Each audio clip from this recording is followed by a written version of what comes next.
Hi dudes, நீங்கள் பார்த்துட்டு இருக்கிறது இப்போ பயங்கர பசி. இப்போ நம்ம பார்க்க போகிறது என்னென்னா ஹோம்மேட் சிம்பிள் பிரியாணி. வாங்க வீடியோக்குள்ளே போகலாம். இந்த வீடியோவில் நம்ம ஹோம்மேட் சிம்பிள் பிரியாணி பார்க்க போகிறோம். என்னென்ன இன்க்ரீடியன்ட்ஸ் தேவைன்னு பார்த்துக்கோங்க. Chicken, rice, onion, tomato, green chillies எல்லாமே இருக்குது. என்னென்ன ஸ்பைசஸும் வச்சுருக்கோம் பார்த்துக்கோங்க. இப்போ நம்ம பிரியாணி செய்ய போகிறோம். ஃபஸ்ட்டு ஒரு பெரிய பாத்திரம் வச்சுக்கோங்க. அதில் எண்ணெய் போட்டுக்கோங்க. எண்ணெய் போட்டு நிறைய ஸ்பைசஸ்லாம் வேணாம், ஒரு மினிமலைஸான ஸ்பைசஸ் போடுங்க. அப்போ தான் பிரியாணி சூப்பர் டேஸ்ட்டில் கிடைக்கும். நீங்கள் நிறைய ஸ்பைசஸ்லாம் போட்டிங்கன்னா பிரியாணி ஒரு டேஸ்ட்டே இருக்காது, ஸ்பைசஸ் ஸ்மெல் மட்டும் தான் வரும். அதனால் நம்ம கம்மியான ஸ்பைசஸ் போட்டு சூப்பரான பிரியாணி செய்ய போகிறோம். கொஞ்சமாக ஆயிலுக்கு அப்புறம் ஒரு 2-3 ஸ்பூன் கீ போட்டுக்கிறோம். ஸ்பைசஸ் ஆட் பண்ணிக்கிறோம். ஸ்பைசஸ் ஆட் பண்ணிவிட்டு அது கொஞ்சம் நல்லா பொரிஞ்ச பிறகு நம்ம க்ரீன் சில்லிஸ் போடலாம். அந்த க்ரீன் சில்லிஸ் போட்டுறோம். ரொம்ப ஈஸியான பிரியாணி ஃப்ரெண்ட்ஸ். பிரியாணி செய்கிறது கஷ்டமே கிடையாது, ரொம்ப வெரி ஈஸியான பிரியாணி இது. நீங்கள் என்ன பண்ண போகிறீங்க, ஆனியன்ஸ் போடுறோம். ஒரு 4 ஆனியன்ஸ் போடுறோம். இப்போ நான் சொல்கிறது எல்லாமே வந்து ஒரு 750 கிராம் ரைஸ்க்காக குவான்டிட்டி. சிக்கன் வந்து நான் 1 kg எடுத்துருக்கேன். ஆனியன்ஸ் போட்டு நல்லா சாட்டே பண்ணிக்கோங்க. ஆனியன்ஸ் நல்லா ப்ரௌன் ஆகணும், அது வரைக்கும் நல்லா சாட்டே பண்ணிக்கோங்க.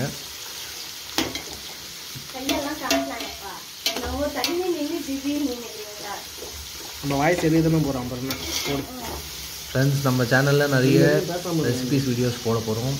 உங்களுக்கு வீடியோஸ்லாம் எப்பவுமே பார்க்கணுன்னா நம்ம சேனலை சப்ஸ்கிரைப் பண்ணுங்கள்.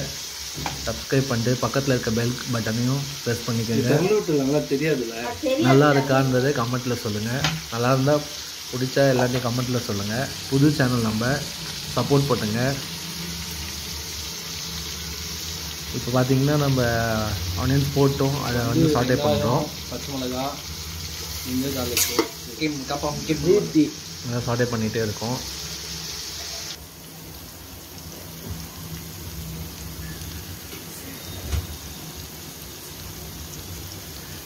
நல்லா சாட்டே ஆகிட்டுருக்கு. கொதிக்க பாருங்கள். இன்னும் நல்லா ப்ரௌன் கலரில் ஆகணும் ஆனியன். கொஞ்சம் அனல் அடிக்குதுங்க. ஆனியன்ஸ் எவ்வளோ நம்ம ப்ரௌன் பண்ணுறோமோ அந்த அளவுக்கு பிரியாணி டேஸ்ட்டாக இருக்கும். சூப்பரான ஸ்மெல் இருக்குது. அங்கே ஆனியன் சாட்டே ஆகிற டைமில் நம்ம இப்போ என்ன பண்ண போகிறோம்னா இந்த சிக்கனை கொஞ்சம் சீசனிங் பண்ணிக்கிறோம். சிக்கனில் வந்து கொஞ்சம் சால்ட் போட்டுக்கிறேன், கொஞ்சம் ஜிஞ்சர் கார்லிக் பேஸ்ட்டும், கொஞ்சம் டர்மரிக் பவுடர்,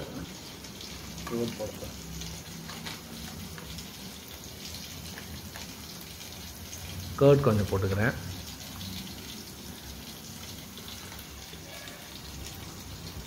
கர்ட் போட்டு நல்லா நம்ம இதை வந்து மிக்ஸ் பண்ணிக்கிறோம்.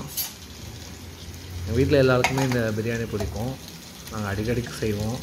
சிம்பிளான பிரியாணி, ரொம்ப கஷ்டமே கிடையாது. நார்மலாக நம்ம ஏதோ ஒரு ஐட்டம் செய்யும்போது சிக்கன் கிரேவி அந்த மாதிரி செய்து போல் சும்மா சிம்பிளாக இந்த மாதிரி ஒரு பிரியாணி செஞ்சால் சூப்பராக இருக்கும். செஞ்சு பாருங்கள் ஃப்ரெண்ட்ஸ். இப்போ நம்ம சீசனிங் பண்ணியாச்சு. இப்போது கர்ட்லாம் போட்டு வச்சுருக்கோம். இது நல்லா ஊறணும். நம்ம அந்த ஆனியன்ஸு இதெல்லாம் வதங்குற டைமில் அது ஊறிட்டுருக்கோம். ஆனியன்ஸ் பாருங்கள் நல்லா ப்ரௌன் ஆகிடுச்சு. இந்த ஸ்டேஜில் நம்ம நல்லா வதக்கிக்கிறோம்.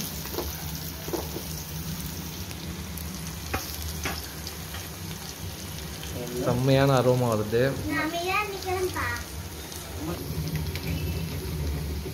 இது ஜிஞ்சர் கார்லிக் பேஸ்ட் போடுறேன். ஆல்ரெடி நம்ம அதில் 1 ஸ்பூன் போட்டிருக்கோம். இப்போ ஒரு 3 ஸ்பூன் போட்டுக்கிறோம். இங்கே 3 ஸ்பூன் ஜிஞ்சர் கார்லிக் பேஸ்ட் போட்டுக்கிறோம். போட்டு நல்லா சாட்டே பண்ணுறோம்.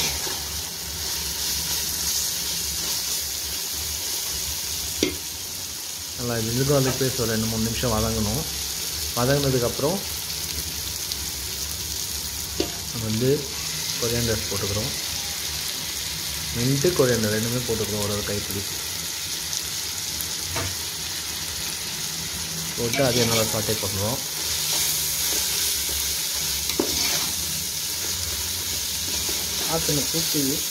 ரொம்ப கொரியாண்டர் போட்டோன்னே ஒரு சூப்பரான அரோமா வந்துச்சு. வேறு லெவலில் இருக்குது. செம்ம வாசனை. யார் வேணால் செய்யலாம் இந்த பிரியாணி. ரொம்ப ஈஸியான பிரியாணி. நிறைய இன்க்ரீடியன்ஸ்லாம் கிடையாது, சிம்பிளான இன்க்ரீடியன்ஸ் தான். இப்போ டொமேட்டோ போட்டுக்கிறோம். டொமேட்டோ வந்து ஒரு பெரிய 3 டொமேட்டோஸ் அவ்வளோதான். 3 டொமேட்டோஸ் போட்டுக்கிறோம். போட்டு ஒரு கையளவு உப்பு போட்டுக்கிறோம். நல்லா சாட்டே பண்ணுறோம். நம்ம ஜிஞ்சர் கார்லிக் பேஸ்ட் போட்டோன்னு கீழே அடி பிடிக்கும். கரண்டியில் நல்லா அதை இது பண்ணிவிட்டு சாட்டே பண்ணுங்கள். இல்லைன்னா அது அப்படியே ரைஸ் போடும்போது பிடிச்சிடும். பண்ணி ஒரு 10 மினிட்ஸ் மூடி வச்சா போதும். மூடி வச்சிங்கன்னா அது நல்லா தண்ணி விட்டு அந்த நல்லா வதங்கிடும். சூப்பராக வதங்கி சூப்பராக இருக்கும். வதங்கிடுச்சு. இப்போ நல்லா வதங்கிடுச்சு, உங்களுக்கு நல்லா தெரியும் பாருங்கள். தக்காளி கூட சூப்பராக வதங்கிடுச்சு. நல்லா இப்போ சாட்டே பண்ணுறோம். அடியில் நம்ம இது போட்டிருக்கு மேலே பிடிச்சிருக்கு, அதெல்லாம் எடுத்துகிட்டு சாட்டே பண்ணுறோம். ஆக்சுவலாக நாங்கள் இப்போ இந்த வீடியோ ஹீட் பண்ணும்போது அந்த பிரியாணி தான் சாப்பிட்டோம். உண்மையாக வேறு லெவலில் இருந்தது. பிரியாணி சூப்பராக இருந்துச்சு, செம்ம டேஸ்ட்டு. தண்ணி போட்டு நீங்கள் பண்ணி பார்த்துட்டு ரெசிபி கமெண்ட்டில் எப்படி இருக்குன்னு சொல்லுங்கள் ஃப்ரெண்ட்ஸ்.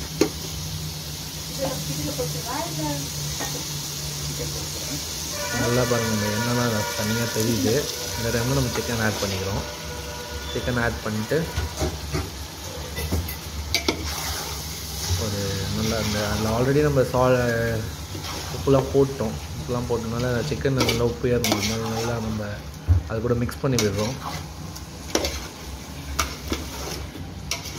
மிக்ஸ் பண்ணி சிக்கன்லேருந்து கொஞ்சம் தண்ணி வரும், அது வரைக்கும் நம்ம வெயிட் பண்ணணும்.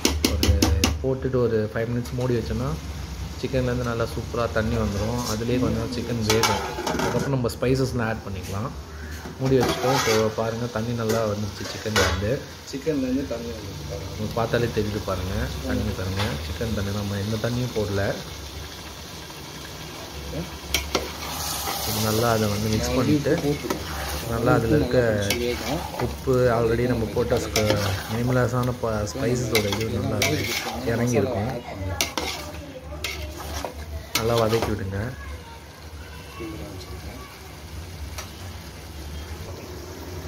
அது நிறைய தண்ணி நல்லா சிக்கன்லேருந்து வந்திருக்கு. இப்போ ஸ்பைசஸ் ஆட் பண்ணுறேன். நான் chilli powder, coriander powder 1 spoon add பண்ணியிருக்கேன். நல்லா ஆட் பண்ணிவிட்டு நல்லா மிக்ஸ் பண்ணி விட்றேன்.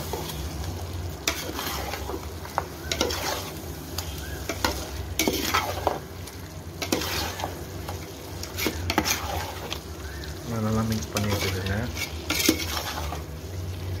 இதில் போடுறதுக்கு ஒரு 3 இன்க்ரீடியன்ட் ஸ்பைசஸ் வந்து நம்ம லைட்டாக வெறும் கடாயில் வறுத்துட்டு நம்ம பொடி பண்ணிக்கணும்.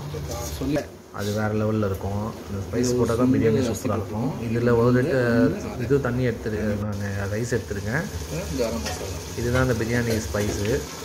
இதில் வந்து பட்டை, கிராம்பு, ஏலக்காய் 3த்தையும் ஒரு 4 பீஸ் வச்சு நம்ம பவுடர் பண்ணி வச்சுருக்கோம். அதுதான் பிரியாணி மசாலா. அவ்வளோதான், அது எதுவுமே வேண்டாம். சூப்பரான ஸ்மெல் வருது இப்போ போட்டோன்னையும். 1 டம்ளர் ரைஸ்க்கு 1.5 டம்ளர் தண்ணி வச்சுக்கோங்க. அவ்வளோதான். அந்த பெரிய இது காமிச்சேன், அதில் வந்து ஒரு இது எடுத்துருங்க ரைஸு. அதில் 1.5 தண்ணி வச்சுக்கணும். தண்ணி ஹீட் பண்ணியிருக்கோம். இது ஆகிட்டு இருக்கிறதுனால தண்ணி ஹீட் ஆகிடும், நமக்கு சீக்கிரமாக வேலை முடிஞ்சிடும். கெட்டிலில் தண்ணி போட்டிருக்கேன் நான். இந்த ஸ்டேஜ் வரும்போது அந்த 1.5 சொம்பு தண்ணியை வந்து இதில் ஆட் பண்ணிக்கிறோம். இதில் சவுண்டு கேட்க பேசலாம்.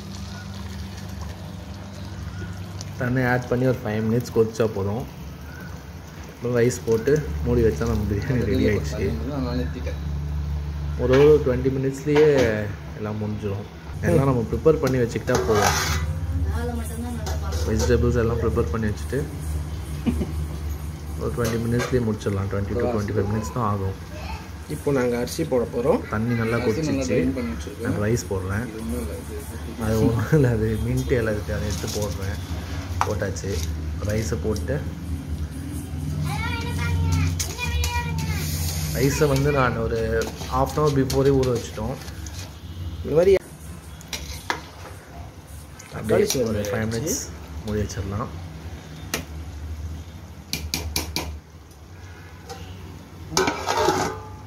ஒரு கொஞ்சம் நேரத்துலேயே அது நல்லா கொதிக்கும். இப்போ ஓப்பன் பண்ணி போனால் சூப்பராக கொதிச்சிருக்கு. ரைஸ்க்கும் தண்ணிக்கும் ஒரு சேம் அளவு வந்து அந்த அளவு வரும்போது நம்ம வந்து மூடி போட்டு நம்ம போட்டுடலாம். பாருங்கள் ரைஸும் தண்ணியும் ஒரு சேமாக இருக்குது. இந்த கரெக்ட் டைம் தான். இந்த டைமில் நம்ம மின்ட் கொஞ்சம் மேலே போட்டு தட்டு போட்டுக்கலாம். தட்டு போட்டு ஒரு வெயிட்டான பாத்திரத்தில் நல்லா ஹீட்டான தண்ணி இருந்தால் போடுங்க. ஆல்ரெடி வேறு ஒரு கிரேவி பண்ணி வச்சுக்கோங்க. அது நல்லா ஹீட்டாக இருந்துச்சு. ஸோ அதை எடுத்து மேலே வச்சாச்சு. தம் போட்டு இறக்கியாச்சு. 10 மினிட்ஸ் விட்டுருக்கோம். 10 மினிட்ஸ் கழிச்சு ஓப்பன் பண்ணி பார்க்கலாம்.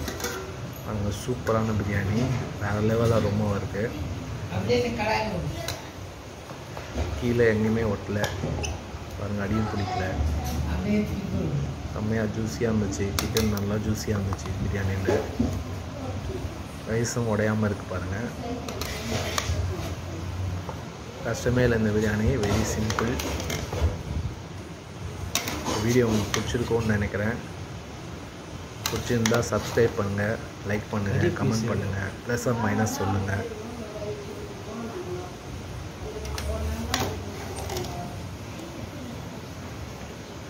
தேங்க்ஸ். எல்லோரும் பயங்கர பசியாக இருப்பீங்க. பிரியாணி செஞ்சு சாப்பிடுங்க.